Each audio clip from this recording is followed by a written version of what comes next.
তোরা সারা রাত গাড়ি চালাতে হবে, তাই একটু দাঁড় করে একটু দুধ, আর এখানে সব পিওর দুধ দাঁড় করে একটুখানি চোখে জল দিয়ে একটুখানি দুধ খেয়ে নিলাম আর বড়া খেয়ে নিলাম। এই বড়া, রাত বাজে এখন 12টা। এটা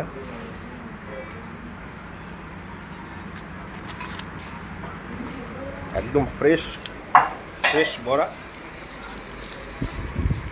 আর এটা একদম পিওর গরুর দুধ।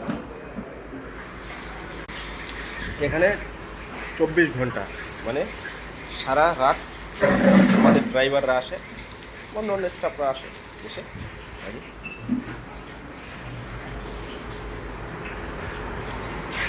সব পাবে, চা থেকে শুরু করে, মানে আমরা সারা রাত গাড়ি চালাই আর ঘুম আসে, তাই একটু চোখে জল দিয়ে কিছু খেয়ে নিই।